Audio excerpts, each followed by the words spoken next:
इस कार्यक्रम के पुण्यार्जक हैं श्री अरुण कुमार जैन, श्रीमती शशि जैन, अभिषेक जैन, अभिनव जैन, रैना जैन, आन्या जैन, मेरठ, उत्तर प्रदेश। ज्ञान और विद्या के सागर पूज्य गुरुवर अपने असीम अथाह समीचीन ज्ञान के द्वारा हम अज्ञानी जीवों के अंतरंग को सदा सम्यक्त्व से प्रकाशित करते रहें। इन्हीं भावनाओं के इच्छुक गुरुवर के पावन पवित्र चरणों में कोटि कोटि नमोस्तु। ये पृथ्वी की बीमारियां हैं, विस्फोट होना, ये सॉरी क्या बोलते हैं, ये विस्फोट नहीं, भूकंप आना, समझ आ रहा? ये पृथ्वी की संबंधी हो गई। बाढ़ें आना ये जल संबंधी हो गई। अग्नि संबंधी बीमारियां होती है, जंगलों के जंगल नष्ट हो जाते हैं। कभी आपने सुना होगा जापान के, फ्रांस के, यहां पर भी जंगलों में आग लग जाती है, किलोमीटरों तक जंगल के जंगल समाप्त हो जाते हैं। वहां के जंगली पशु पक्षी सब, और यहां तक कि जो भी उनके आसपास गांव लपेटे में आएंगे सब जल जाते हैं। बड़ी बड़ी किलोमीटरों तक चलती है। बड़वा नल, एक दावा नल होता है, एक बड़वा नल होता है। दावा नल होता है वो जंगल में लगता है, जंगल की आग को दावा नल कहते हैं, और जो समुद्रों में आग लगती है उसको बड़वा नल कहते हैं। समझ आए? सब पहले से सब बताया हुआ है। तो पृथ्वी, जल, अग्नि, अब ये जो प्रकोप है वायु का प्रकोप है। ये वायु का एक जीवों का प्रकोप है। और वनस्पति का प्रकोप तो आपको पता ही है। समझ आ रहा है? ऐसी ऐसी, जैसे टमाटो है, टमाटर, समझ आ रहा है? अब उसको इतना ज्यादा उसको इन्फेक्टेड कर दिया ऐसे ऐसे प्लांटों से, और उसको न जाने कौन सी बायोटेक्नोलॉजी से उसको डेवलप कर दिया कि वो जहर बन गया। वो कई जगहों पर वो टमाटर खाने में प्रतिबंध लगा हुआ है। खाओगे तो कैंसर हो जाएगा, मर जाओगे। समझ आ रहा है? कई जगह की फसलें इतनी ज्यादा नुकसानदायक हो गई, उनको जला देना पड़ा, नष्ट कर देना पड़ा। भूमियां तक उन्होंने नष्ट कर दी फसलों ने, महाराष्ट्र में किलोमीटरों तक। ये सब वनस्पति का प्रकोप है। बर्बाद कौन कर रहा है? हमारी टेक्नोलॉजी बर्बाद कर रही है, आदमी का दिमाग बर्बाद कर रहा है। जिस साइंटिस्ट के नाम पर ये साइंस ही बर्बाद कर रही है सब कुछ। ये सीखने की कोशिश करो। गाली नहीं दे रहा, किसी को बुरा नहीं कह रहा, लेकिन समझो इस चीज को। हाँ, कौन सी एक वो बायोलॉजी में एक ब्रांच आती है बच्चे उसको सीखने के लिए, समझ आ रहा है? उसमें बस ये जो एक डीएनए है, जो ये वायरस है, इनको क्रॉस करके कुछ ना कुछ नया डेवलप करके सिखाया जाता है।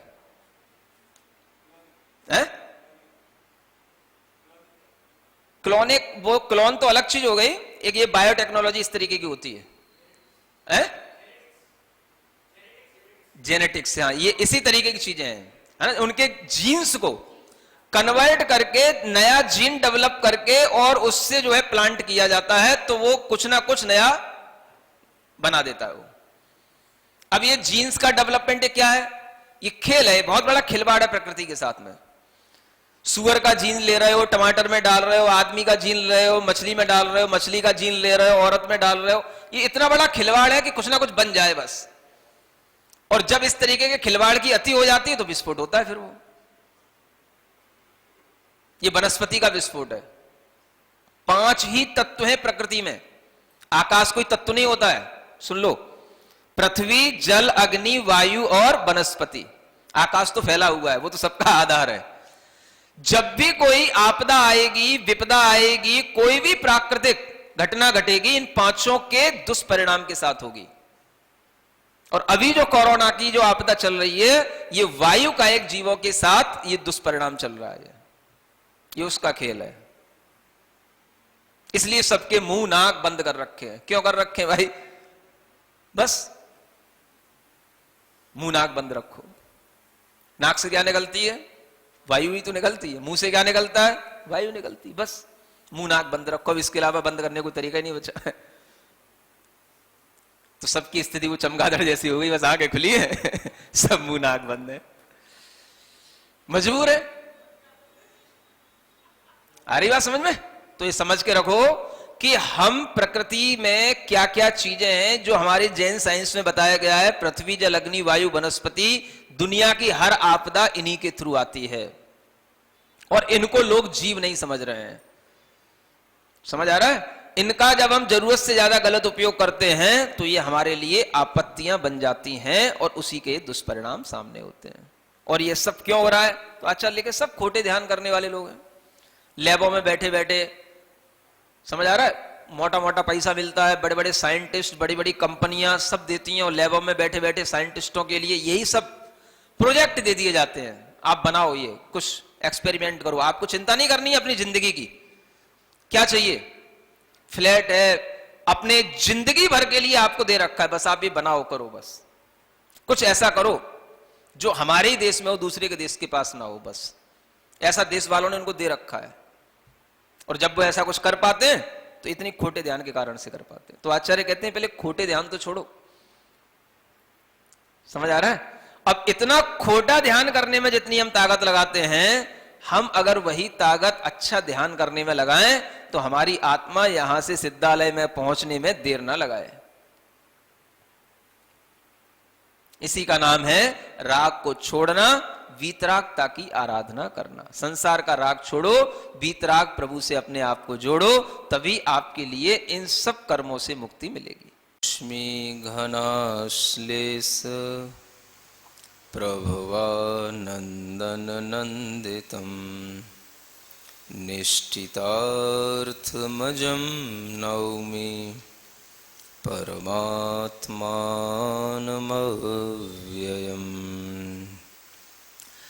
आचार्य सुखचंद्र देव विरचित ज्ञानार्णव ग्रंथराज में रूपस्थ ध्यान का वर्णन प्रारंभ हुआ है। कल आपको इस वर्णन का प्रारंभ करते हुए बताया गया था कि दो प्रकार के ध्यान होते हैं, एक सद ध्यान होता है, एक असद ध्यान होता है। जब व्यक्ति रूपस्थ ध्यान करता है तो रूप में भी न जाने कितने रूपों का ध्यान करता है, और जिस रूप में राग द्वेष मोह आदि संलग्न रहते हैं, उस रूप के ध्यान से उसके अंदर एक खोटा भाव उत्पन्न होता है, जिसे असद ध्यान कहा जाता है। उस असद ध्यान को, अप्रशस्त ध्यान को, अशुभ ध्यान को छोड़ने के लिए और शुभ ध्यान को करने के लिए यहां पर प्रेरित किया जा रहा है। अभी आपको कुछ शुभ ध्यान के लिए, सद ध्यान के लिए ही प्रेरित किया जा रहा है, और कहा जा रहा है कि इस तरह के असद ध्यान केवल कुतूहल के लिए किए जाते हैं, और हर व्यक्ति के अंदर कुछ ना कुछ एक कुतूहल बैठा रहता है। कुतूहल जानते हो? हाँ, जिज्ञासा तो नहीं कहा जा सकता कुतूहल को हाँ, बस बच्चों जैसी आदत समझ लो कि जैसे बच्चे से कहा जाए कि बेटा बाहर मत देखना, तो देखे बिना मानता नहीं है, तो उसके अंदर एक भाव पैदा हो जाता है कि हम देखें तो हमें मना क्यों किया गया है। अगर उससे कहा जाए कि देख बाहर शेर आया है, बाहर कोई खतरनाक जानवर है, तो उसको देखना मत, देखते ही से वो अटैक कर देगा, तो बच्चा फिर भी जो है वो देखने का कुतूहल करता है, बोले हम तो दूर बैठे हैं, देख लेने से क्या अटैक कर देगा, तो इसको कुतूहल कहते हैं। तो ऐसे ही यहां पर आचार्य कह रहे हैं, बहूनि कर्माणि मुनि प्रवीरै विद्यानुवादात् प्रकटीकृतानि असंख्य भेदानि कुतूहलार्थम कुमार्ग कुध्यान गतानि सन्ति। कहा जा रहा है कि एक विद्यानुवाद नाम का जो पूर्व है, उसमें अनेक तरह के मंत्र यंत्र का वर्णन किया गया है, और उसके माध्यम से अनेक लोगों ने उन मंत्रों से अनेक तरह की कुविद्याओं को भी सीख लिया है। यद्यपि शास्त्रों का प्रयोजन सब कुछ यथार्थ में बताना होता है, और शास्त्रों का प्रयोजन जिस कारण से जो कार्य होना होता है वो दिखाना होता है, लेकिन जो कुबुद्धि को धारण करने वाले लोग होते हैं वो अपने अनुसार केवल उतना ही ग्रहण कर लेते हैं जितने में उनके राग द्वेष की पूर्ति होती हो। तो इसीलिए यहां कहा जा रहा है कि कुमार्ग के और कुध्यान के असंख्यात भेद हैं। कितने? हाँ, कुमार्ग पर चलने के असंख्यात तरीके हैं, लेकिन सन्मार्ग पर चलने का एक ही तरीका होता है। कुछ ध्यान करने के असंख्यात मानसिकताएं हो सकती हैं, लेकिन समीचीन ध्यान करने की मानसिकता एक ही जैसी होगी, एक प्रकार की। समझ आ रहा है? तो आचार्य कहते हैं कि उस विद्यानुवाद पूर्व में जो सुध्यान का तरीका है, सन्मार्ग का तरीका है, वो तो लोगों ने छोड़ दिया, और जो कुछ ध्यान का तरीका है वो लोगों ने अपना लिया। अब कुध्यान में क्या कहते हैं, जिसको हम अपद ध्यान भी कहते हैं, असद ध्यान भी कहते हैं, अप ध्यान भी कहते हैं, यानी जो ध्यान नहीं है लेकिन फिर भी आप उसे ध्यान मान करके कर रहे हो। इस तरह के जो ध्यान किए जाते हैं वे हमारे लिए क्या करते हैं, तो आचार्य कहते हैं ये ध्यान हमें अनेक तरह के खोटे कर्मों को और अर्जित करा करके संसार में भटकाते रहते हैं। आत्मा की सामर्थ्य अचिंत्य है, और आत्मा की सामर्थ्य से ही भला भी होता है और आत्मा की सामर्थ्य से बुरा भी होता है। समझ आ रहा है? आपने कभी एक सुना हो, एक समुद्घात होता है जिसको तेजस समुद्घात कहा जाता है। क्या बोलते हैं? तेजस समुद्घात। और उस तेजस समुद्घात के माध्यम से दोनों प्रकार के काम हो सकते हैं, अशुभ भी और शुभ भी। अब वो समुद्घात है क्या? वस्तुतः एक शक्ति है, आत्मा की एक शक्ति है जो तप विशेष से प्रकट हो जाती है। अब वो शक्ति आत्मा में आ गई तो उस आत्मा की शक्ति का प्रयोग हम दो तरीके से कर सकते हैं। कहीं पर कोई दुर्भिक्ष फैला हो, कहीं पर कोई दुर्घटना घटी हो, कहीं पर कोई नुकसान हुआ हो, कहीं पर लोग दुखी हो, उनको सुखी बनाने के लिए भी कर सकते हैं।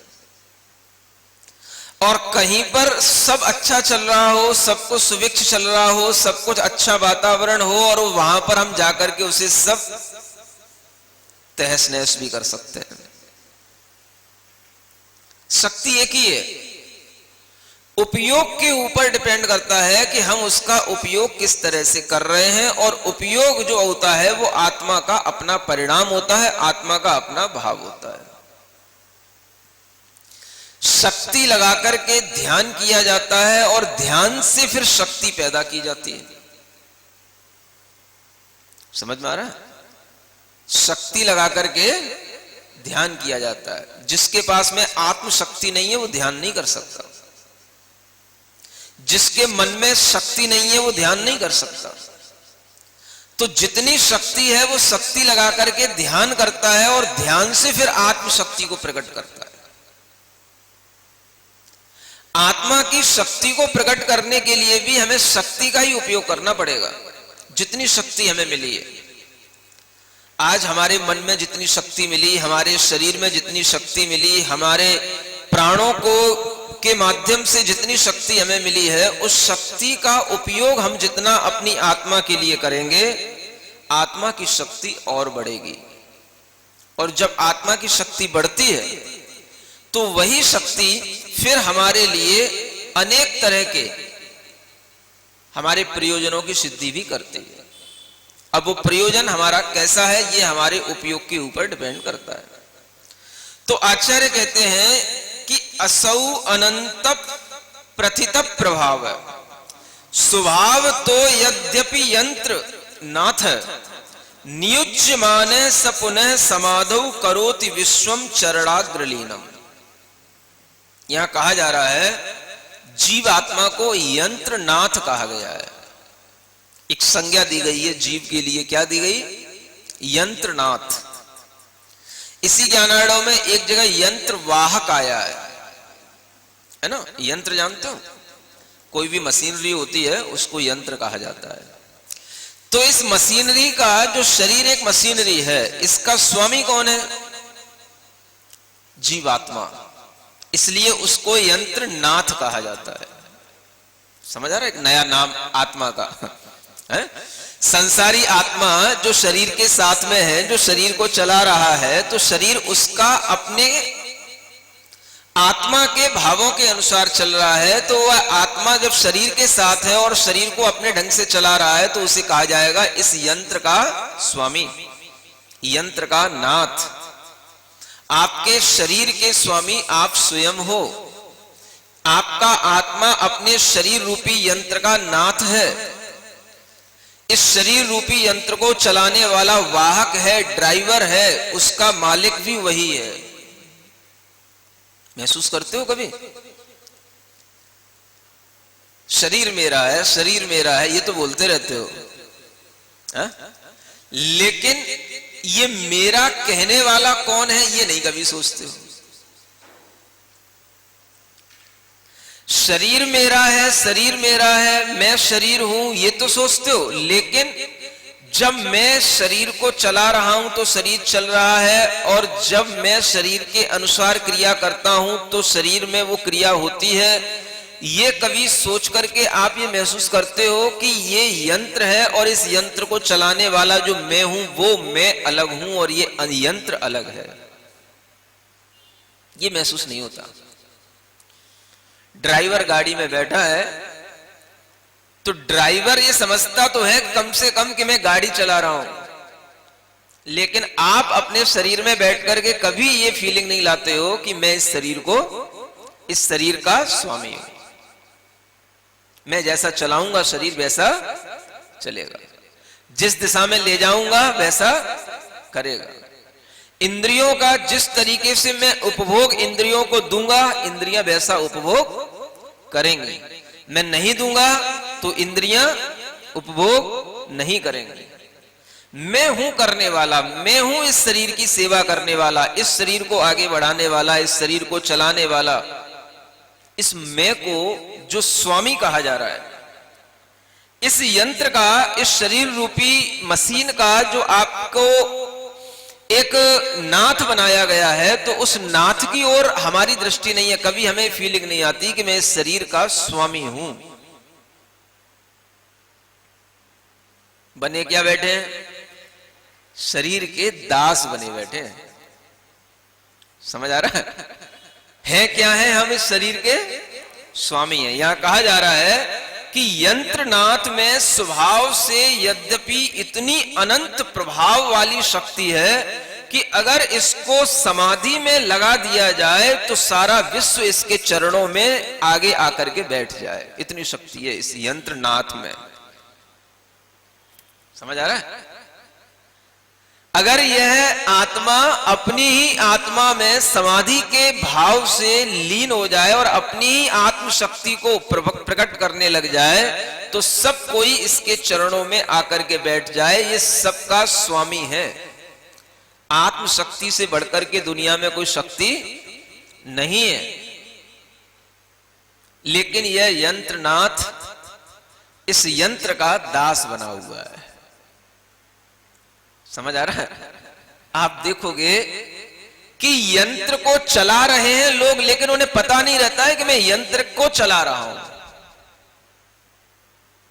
आप देखो, आजकल व्यक्ति के अंदर अपने स्वास्थ्य को लेकर के इतना कॉन्शियसनेस आ गया है कि आप देखोगे डॉक्टर कह देता है कि भाई सुबह 4 किलोमीटर घूमा करो, शाम को 4 किलोमीटर घूमा करो, एक्सरसाइज किया करो, समय नहीं मिलता है तो भी समय निकाला करो, और शाम को यदि आप सुबह 2-4 किलोमीटर घूमोगे तो आपका स्वास्थ्य ठीक रहेगा। आप देखो लोग सड़कों पे, कॉलोनियों में, अपनी अपनी बालकनी में, अपनी अपनी छतों पे, समझ आ रहा है, घूमते मिलेंगे। घूम रहे हैं कोई बात नहीं, क्योंकि यंत्र है घुमाने के लिए है, लेकिन ये नहीं पता कि मैं इस यंत्र को चला रहा हूं, मैं इस यंत्र को घुमा रहा हूं। हर आदमी क्या सोच करके, मैं जो हूं वह शरीर हूं, और जो शरीर है वो जो चल रहा है बस वही मुझे चला रहा है, और ये शरीर है तो मैं हूं, ये शरीर नहीं होगा तो मैं नहीं रहूंगा। ये बैठा है बुद्धि में। क्या समझ आ रहा है? शरीर है तो मैं हूं, और शरीर नहीं है तो मैं नहीं हूं। ये बैठा है दिमाग में। इसी कारण से वह शरीर को चलाएगा, शरीर को घुमाएगा, शरीर को कष्ट देगा। शरीर के साथ में जितना भी उसे व्यायाम करना पड़ना होगा वो सब करेगा। यही योग कहलाएगा, इसी का नाम ध्यान है। शरीर के साथ जियो, शरीर को संभालो, शरीर के लिए करो। लेकिन उसे ये नहीं पता कि ये शरीर एक यंत्र है और इस यंत्र को चलाने वाला जो आत्मा है वो इस यंत्र को चला रहा है। ठीक है, हर कोई चाहता है कि मेरी गाड़ी सही चले, कोई बात नहीं, आप अपनी गाड़ी को सही चलाओ। किसी जानकार डॉक्टर ने आपको सही तरीके से गाड़ी चलाने के लिए अगर कोई आपको टिप्स बता दी है तो आप उसको भी फॉलो करो, कोई दिक्कत की बात नहीं। लेकिन ये तो नॉलेज रखो कि ये चलाने वाला मैं हूं। शरीर को मैं घुमा रहा हूं, शरीर नहीं घूम रहा है। वॉकिंग करते हुए भी आप ये फील कर सकते हो कि मैं शरीर को टहला रहा हूं, मैं शरीर को घुमा रहा हूं। क्या जाएगा आपका? बस आपको इतना सा सोचना है। और वही वॉकिंग जो आपके लिए पाप का कारण बन रही है, क्योंकि आपकी बुद्धि शरीर में लगी हुई है। आपका जो ध्यान शरीर के साथ चल रहा है वो आपके लिए असत ध्यान है, क्योंकि आप शरीर में राग अधिक बढ़ाने के लिए, शरीर को अधिक स्वस्थ बनाए रखने के लिए अपने आप को शरीर मान करके शरीर की सेवा में समय निकाल रहे हो। वो सब आपका टाइम किसमें जा रहा है? असत ध्यान में। जो नष्ट होने वाला है उसके ध्यान में आपका टाइम जा रहा है, लेकिन उसी टाइम में आप अपने ध्यान को डाइवर्ट कर सकते हो। ठीक है, दोनों काम हो जाएंगे। शरीर का टहलना भी हो जाएगा, शरीर का स्वास्थ्य भी बन जाएगा, और मुझे उतनी देर कोई भी मेरे सामने नहीं होगा, मैं उतनी देर सद ध्यान करूंगा। कैसे करूंगा? मैं अगर सड़क पर घूम रहा हूं, अपनी बालकनी में टहल रहा हूं, तो मैं क्या सोचूंगा? मैं इस शरीर को घुमा रहा हूं, मैं इस शरीर की सेवा में लगा हूं, मैं इस शरीर को चला रहा हूं, मैं अलग हूं, शरीर चलाने वाला मैं ड्राइवर हूं। बस इतना सा अपना चिंतन थोड़ा सा मोड़ दो, थोड़ा सा अपने अंदर इतना सा भाव ले आओ, आपका असत ध्यान किसमें बदल जाएगा? सद ध्यान में। समझ में आ रहा है? जो टाइम आप वेस्ट कर रहे हो वो वेस्ट ही है एक तरीके का, है ना?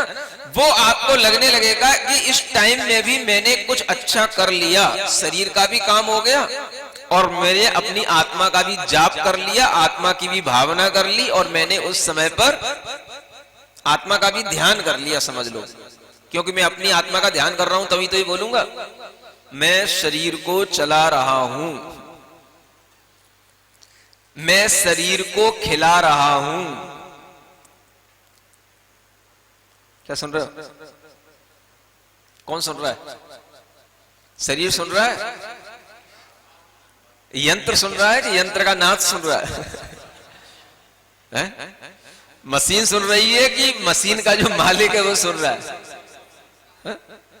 तो उस यंत्र नाद के अंदर ये भाव आ जाए, बस मैं शरीर को ले जा रहा हूं, मैं शरीर को खिला रहा हूं, मैं शरीर को सुला रहा हूं, तो आपके अंदर ये भाव आएगा कि मैं शरीर के लिए देखो कितना कितना कर रहा हूं।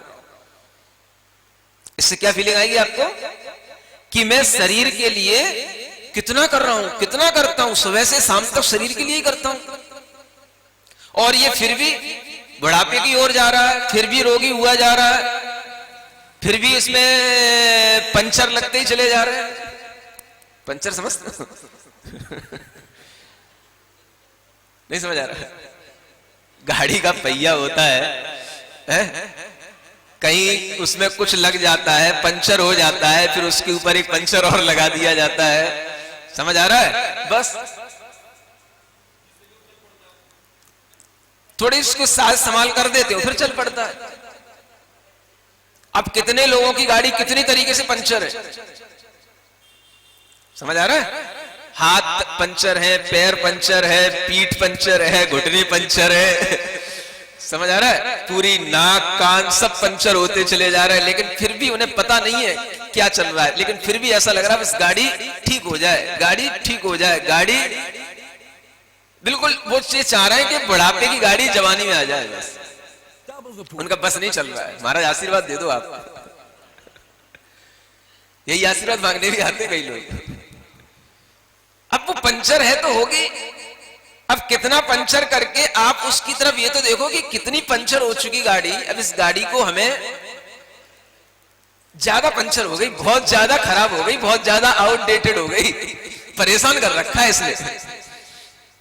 अब बहुत टाइम हो गया इसको ढोते ढोते, नहीं बदलनी चाहिए है? आजकल तो आदमी कितने शौकीन हो गए। गाड़ी की भी सर्विसिंग की भी एक टाइमिंग होती है कि भाई बस आप इस गाड़ी से इतने ही टाइम तक सर्विस ले सकते हो। 10 साल का टाइम है तो 10 साल, भले ही वो गाड़ी कितनी देखने में अच्छी लग रही हो उसको चेंज कर दो, और कर लेते हैं कई लोग। और कई तो देशों में ये रूल ही है, समझ आ रहा है?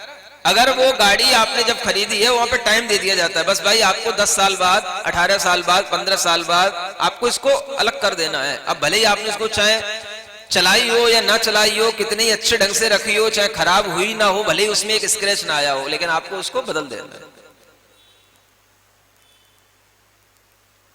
जब ये तरीका है गाड़ी चलाने का, तो इस यंत्रनाथ को ये समझ में आना चाहिए कि ये यंत्र जब बिल्कुल पंचर होता चला जा रहा है, खराब होता चला जा रहा है, हम इसको ढोए जा रहे हैं, इसको हमें छोड़ने का भाव करना है कि नहीं करना है? छोड़ने का भाव नहीं करता। समझ आ रहा है? कभी ये भाव आता है इस शरीर से मैं कितना दुखी हूं, ये भाव नहीं आता। भाव क्या आता है? अगर शरीर दुख दे रहा है तो ऐसा लगता है कि मैं दुखी हूं, माने मैं शरीर हूं इसलिए मैं दुखी हूं। यह भाव नहीं आता कि शरीर मुझे दुख दे रहा है। समझ आ रहा है? आप देखो ये फीलिंग, जब तक इस तरीके का आपके अंदर विचार नहीं आएगा तब तक आपको अपनी आत्मा का श्रद्धान, आत्मा का ज्ञान और आत्मा और शरीर का भेद विज्ञान नहीं होगा। यही भेद विज्ञान कहलाता है। जब हमारे अंदर ये शरीर अपने अनुसार चलता हुआ हमें दिखाई देता है तो हमें भी सोचना चाहिए कि मैं आखिर क्या हूं जो इस शरीर को चला रहा हूं। यह भी निश्चित है कि यह शरीर छूटेगा, यह भी निश्चित है कि यह शरीर अपने ढंग से कुछ ना कुछ बिगड़ेगा, लेकिन फिर भी मैं इसको कितना अपने ख्याल में रखता हूं कि जैसे कि इसके ही होने से मेरा अस्तित्व है और इसके नहीं होने पर मेरा कोई अस्तित्व ही ना हो। अगर ऐसा है तो फिर मुझे अपने आत्मा के अस्तित्व का अभी भरोसा है नहीं, श्रद्धा उसके प्रति आई नहीं, विश्वास उसके प्रति जमा नहीं। सुन रहे हो? कह तो देते हो मैं आत्मा हूं, मैं चैतन्य आत्मा हूं, मैं जीव हूं, मैं शरीर को धारण किए हुए हूं, लेकिन ये बात अनुभव में नहीं आती, कहने में आ जाती है, दिमाग में भरी है इसलिए, किसी ने भर दी है इसलिए, किसी ने कहलवाया है इसलिए कह देता हूं। समझ में आ रहा है? जब हमारे अंदर ये भाव आने लगेगा तो अपने आप आपका ध्यान असत ध्यान से सत ध्यान हो जाएगा। सत ध्यान का मतलब ही है आत्मा के लिए ध्यान करो, आत्मा का ध्यान करो, क्योंकि आत्मा बहुत ही अचिंत्य प्रभाव वाला एक तत्व है, पदार्थ है। शक्ति आत्मा की है जो इस शरीर को उसने बना रखा है, शरीर को चला रखा है। शरीर अपनी शक्ति से नहीं चल रहा है, आत्मा की शक्ति शरीर चल रहा है। आत्मा ने कितने जो अच्छे पुरुषार्थ किए थे, अच्छे कर्म किए थे, तब उसको ये अच्छा शरीर मिला है, तो ये आत्मा का पुरुषार्थ है। लेकिन हमें कभी ये आत्मा की याद आती कहां है? हम शरीर को ही देखते हैं, हमारा शरीर बहुत अच्छा है, हमारा शरीर रुग्ण हो गया है, हमारा शरीर सुख दे रहा है, हमारा शरीर निरोगी है, तो ये तो हम बोल रहे हैं, लेकिन हमें ये नहीं मालूम कि सुखी क्यों है, इसमें शक्ति कहां से आ रही है। इसको हम चला रहे हैं तो इसमें हम चलाने की शक्ति भी प्राप्त कर रहे हैं, इसको तो वो कब तक है, वो शक्ति भी आत्मा की ही है। आत्मा के परिणामों से उस आत्मा ने जितना आयु कर्म अर्जित कर रखा है, आत्मा इस शरीर में उतनी देर तक चलेगा, इस शरीर रूपी यंत्र को चलाएगा। समझ आ रहा है? इस शरीर को चलाने की चाबी और उसमें भरी हुई चाबी की जो टाइमिंग है वो क्या है? आयु कर्म है। वो आत्मा के पास में है। जितना आयु कर्म आत्मा के पास में है, उतना ही यह आपका शरीर रूपी यंत्र चलता रहेगा। आप उसको थोड़ा बहुत मैनेज करते रहो, कोई बात नहीं। शरीर चलाने के लिए भी शरीर को मैनेज करने की आवश्यकता है, ख्याल रखने की भी आवश्यकता है, उसकी देखभाल भी करो। लेकिन ये तो मत सोचो कि जो ड्राइवर है वही शरीर है और जो शरीर है वही ड्राइवर है। क्या समझ आ रहा है? कोई ऐसा ऑटोमेटिक खिलौना तो है ही नहीं है कि उसमें चाबी भर दी और छोड़ दी और वो खिलौना चल रहा है, अपने आप घूम रहा है। नहीं समझ आ रहा? ऐसे खिलौने आते थे ना पहले, कार आती थी ना ऐसी, उसमें चाबी भर दो, कोई उसको चलाने की जरूरत नहीं है, बस उसमें चाबी भर दो, अपने आप घूमती रहती थी, चलती रहती थी। समझ आ रहा है? दीवार आ गई तो रुक जाएगी, दीवार से फिर तुम मोड़ दो, फिर इधर आ जाएगी, फिर चलने लग जाएगी। है? तो ये तो वो चीज हो गई कि भाई उसमें चाबी भर दी कि अपने आप चल रही है। एक तो वो कार है, नहीं समझ आ रहा, और एक वो कार है जिसको आप चला रहे हो। कौन सी कार है आपके पास में बताओ? ये शरीर कौन सा कार है? वो चाबी भर दी और अपने आप चल रहा है, वो वाली कार है कि जो कार आप चला रहे हो वो वाली कार है? समझ आ रहा है? ये भी एक शरीर भी एक खिलौना है, इसको भी आप चला रहे हो, लेकिन इसमें जो चाबी भरी गई है वो आत्मा ने खुद भरी है, ड्राइवर ने। ये ऑटोमेटिक। अब ऐसी कारें आने लगी हैं, जहां आपको जाना है बस उतनी टाइम के लिए आप उसमें बस अपनी फीड कर दो, बस उसमें। हाँ, अपना जो आपका गोल है, डेस्टिनेशन है, बस उसमें आप फीड कर दो और वो आपको अपने बस स्टार्ट कर दो, कार आपको वहां पे ले जाके छोड़ देगा। आ गई ऐसी कारें कि नहीं? आ गई होंगी। जब आइडिया आ रहा है तो कहीं ना कहीं पे आइडिया काम भी कर रहा होगा। बस यही तो काम करना है, और क्या करना है? साइंटिस्टों का यही तो काम है, इंजीनियरों का यही तो काम रह गया बस, और क्या करना है? इतनी फैसिलिटीज दे दो बस, इन्हें कुछ करना पड़े। एक बार बस किक लगा करके बैठ गए, चाबी लगा के बैठ गए, बस पहुंच गए अपने आप। वहीं जाके स्टॉप होगी, वो बंद हो जाएगी अपने आप वहीं जाकर। समझ आ रहा है? तो अगर आप इस तरह की कार में बैठ गए हो तो भी चाबी तो उस ड्राइवर ने लगाई है ना। डेस्टिनेशन उस ड्राइवर ने तय किया है कि हमें कहां जाना है, कौन सी रोड पर जाना है, कौन सी डायरेक्शन में जाना है और कितनी स्पीड के साथ उस कार को हमें ड्राइव करना है, ये सब तय करने वाला कौन है? भले ही चलाते समय आपको कुछ नहीं लग रहा हो, चलाते समय क्या लगेगा? अब आप बैठे हो, मान लो ऐसी कोई कार आ गई, आप बैठे हो, बस कार अपने आप चली जा रही है। समझ में आ रहा है? तो वही स्थिति आपकी बन गई है। जहां से आपने चाबी लगाई थी, जहां से आपने आयु कर्म का बंद किया था, जहां से आपने अपनी जर्नी प्रारंभ की थी, वो उस टाइम का तो आपको पता नहीं है। अब आप बीच में चल रहे हो तो आपको ऐसा लग रहा है कि कार ही मैं हूं, मैं ही कार हूं। क्योंकि जैसी कार चल रही है वैसे ही आप उसको चलाते चले जा रहे हो, और जैसी कार चला रही है वैसे ही आप चलते चले जा रहे हो। ऐसी वाली ऑटोमेटिक कार में बैठे हो आप। समझ आ रहा है? अब बीच में कोई आवाज लगाए आपको, भाई देखो आगे रोड एकदम से ब्लॉक हो गई है।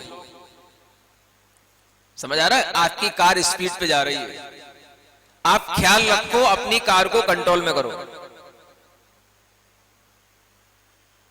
आपको यह महसूस नहीं हो रहा था कि मैं अलग था और कार अलग थी।